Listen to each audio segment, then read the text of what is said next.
Hi, this is Andrew Johnson of National Review here at CPAC, in with Senator Fred Thompson. How are you doing today? Doing good, Andrew. Thank you. How you enjoyed CPAC thus far? I know you've been here a couple days. Yeah, it's great. Great. Get to see a lot of old friends and a lot of young people coming into the game, so to speak. Very excited. Very optimistic. Well, glad to hear. Now, you actually spoke on the main stage as part of a panel about your upcoming film called Persecuted. Yeah. We played a preview of it as well. Why don't you tell us a little bit about it, what it's about? Well, I think it's going to be a film. It's one of these independent films that I think conservatives will like.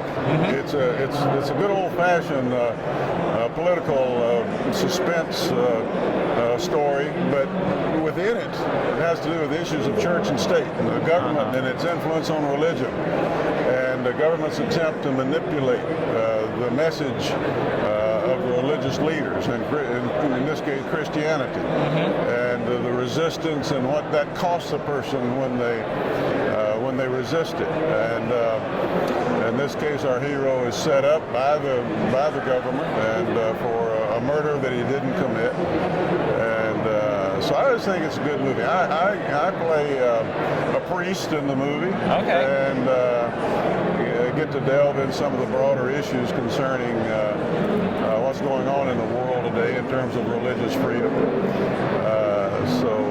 Well, it sounds intriguing, and you didn't give away any spoiler alerts. So. Yeah, no.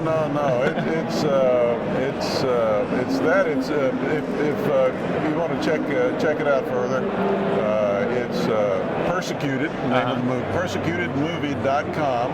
Okay. And it's going to be out this spring, and hoping that my friends will check it out. Great. Well, and like you said, it touches on a lot of contemporary issues going on in the nation and in Washington right now. You obviously have experience in Washington. When you look at sort of the state of affairs going on in the nation's capital, how do you react to that right now? Whether it's the themes of the movie or just in general?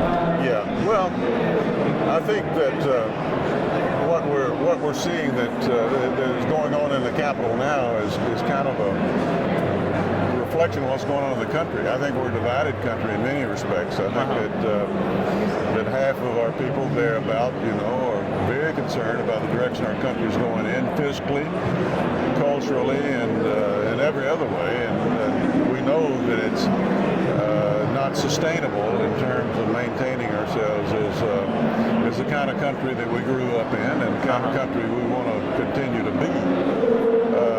On the other hand, there are an awful lot of people who feel like the system is serving them just fine, and they just want more, and they don't want to mess with anything the way it's set up now.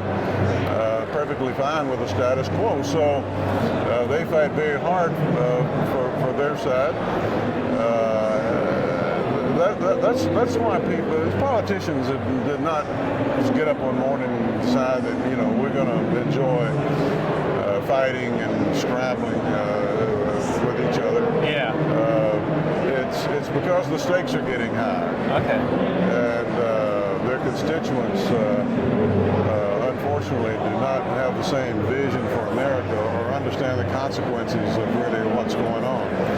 This lays the groundwork towards an opportunity for real leadership. And because without the American people, kind of coming together more on some fundamental basics, the politicians in and of themselves are not going to be able to do much about it. So it sounds like you think that's sort of the message that conservatives should be taking to heart, whether it's in the elections or just in general as they approach things. Understand what we're up against. Understand there's some trends there, such as we're an aging society, which living longer is not a bad thing. But there are consequences to that, and there are things that have to be dealt with. And we haven't come close.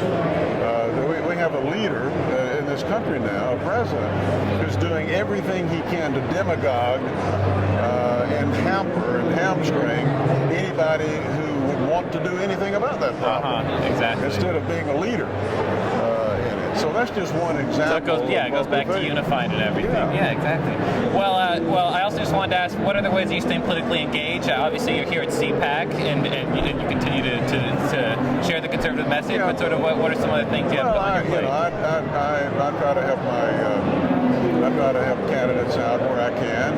Good candidates, and I'm elected for them.